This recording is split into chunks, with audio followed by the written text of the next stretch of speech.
está Robben que aguanta, se va al suelo Iker Casillas, demasiado vendido y Robben para el quinto.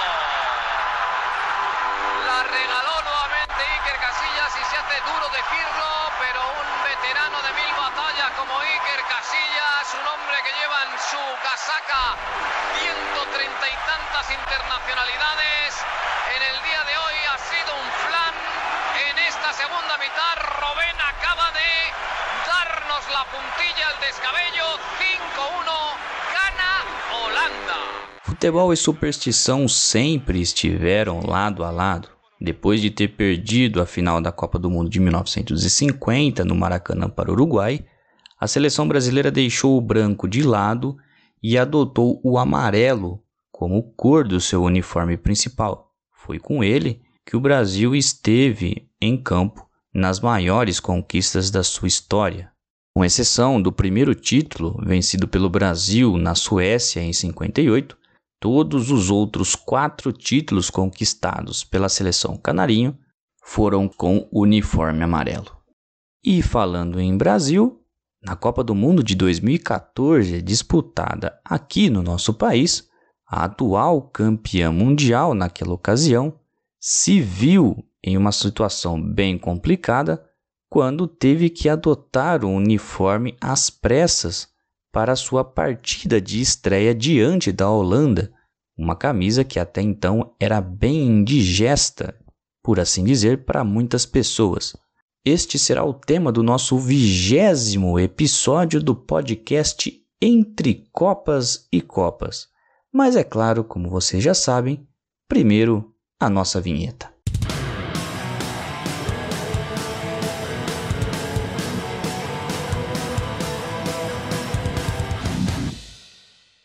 Responda rápido. Qual é a cor do uniforme reserva da seleção da Espanha?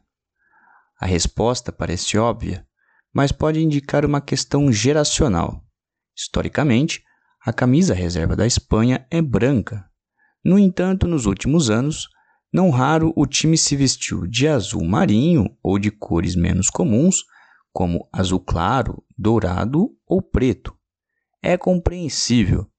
Desde a década de 1990, os espanhóis têm torcido o nariz para a camisa branca, que passou a deixar más recordações. Vestindo a cor, o time acabou sofrendo derrotas que custaram caro na Copa do Mundo de 94, 2-1 para a Itália nas quartas de final, na Copa do Mundo de 1998, 3-2 para a Nigéria na fase de grupos, e na Eurocopa de 2004, 1-1 para Portugal na fase de grupos. Curiosamente, este que vos fala tem um uniforme branco da seleção espanhola, o do Mundial de 2006 na Alemanha. Porém, naquela ocasião, a Fúria não usou o segundo uniforme em nenhum dos jogos. Nas 4 partidas daquele torneio, utilizou o uniforme principal. Em contrapartida, a Espanha viveu sua era mais vitoriosa, deixando o branco de lado na hora dos uniformes alternativos. Quando foi campeã da Euro 2008, a Espanha tinha uma camisa reserva dourada, que inclusive foi usada no 3-0 sobre a Rússia nas semifinais. No título da Copa do Mundo de 2010, a camisa azul marinho foi usada em momentos fundamentais. As vitórias sobre o Paraguai por 1-0 nas quartas de final e também na grande decisão contra a Holanda, 1-0, com o gol de Iniesta na prorrogação. Em 2014, tudo parecia caminhar bem. Para a Copa do Mundo no Brasil, a Espanha vinha do título na Euro de 2012, com uma camisa reserva azul clara. E ainda teria um uniforme reserva preto com detalhes em amarelo-limão.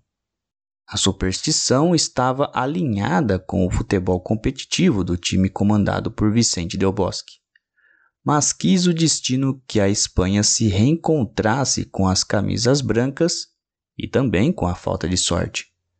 Acontece que a Espanha caiu no grupo B da primeira fase, ao lado de Holanda, Chile e Austrália. Logo na estreia, os então campeões mundiais teriam a Holanda em um jogo na cidade de Salvador. e a FIFA viu nos uniformes um problema, já que seria impossível oferecer suficiente contraste ao público em determinadas situações. Segundo o artigo 35.2 do regulamento da FIFA, as duas equipes deveriam se enfrentar com uniformes contrastantes, um claro e outro escuro. Como a entidade determinou que a Holanda jogaria de azul, os dois uniformes disponibilizados pelos espanhóis seriam insuficientes para oferecer o contraste necessário. Assim, a 20 dias da estreia, a Espanha precisou correr para criar um terceiro uniforme para a Copa do Mundo e apelou novamente para as camisas brancas, para desespero dos supersticiosos. Preocupação, na teoria, não para os jogadores espanhóis. Abre aspas, não acredito nessas coisas. É preciso ganhar a sorte. Nos sentimos bem com qualquer camiseta, assegurou o volante Javi Martínez antes do jogo contra a Holanda. Dá no mesmo, quem joga somos nós, não a camiseta, disse o meio-campista Coke. Ambos viram do banco de reservas a Holanda vencer a Espanha por 5-1 na Fonte Nova. O placar histórico não apenas foi a maior derrota de um então campeão na Copa do Mundo seguinte ao título, como ainda foi a maior goleada sofrida pela Espanha nos mundiais desde o 6-1 sofrido para o Brasil em 1950, também no Brasil. Nos jogos seguintes, já sem a camiseta branca, a Espanha perdeu para o Chile por 2-0 e venceu a Austrália por 3-0. No primeiro jogo vestiu o vermelho contra os chilenos e o preto contra os australianos, mas acabou sendo eliminada ainda na fase de grupos. Nos anos seguintes, a sorte não mudou e virou um incômodo local. Vestindo branco, a Espanha contabilizou mais reveses doloridos, como na Euro de 2016, tomando 2-0 para a Itália nas oitavas de final, ou na Copa do Mundo de 18, 3-3 com Portugal na estreia da fase de grupos. Pois bem, amigos, este foi o nosso episódio do podcast Entre Copas e Copas da Copa do Mundo do Brasil, falando sobre o polêmico uniforme branco da seleção espanhola e a sua escolha feita às pressas para a partida contra a Holanda. Mas antes de nos despedirmos, temos alguns convites para vocês. O primeiro deles é para conhecer um pouco mais sobre o nosso programa de financiamento coletivo, que visa ajudar a Última Divisão a continuar produzindo conteúdos tais como este podcast. São dois caminhos, ultimadivisão.com.br/apoie ou catarse.me/ultimadivisão. Através deles, nossos apoiadores, além de nos ajudar, é claro, possuem benefícios como participação no grupo de discussões no WhatsApp, ajuda na escolha das pautas dos vídeos e até sorteio de brindes como camisas e livros. Além disso, você pode nos ajudar enviando um Pix de qualquer valor para contato@ultimadivisão.com.br.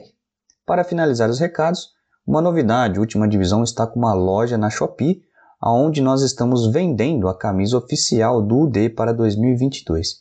Basta acessar shopee.com.br/ultimadivisão.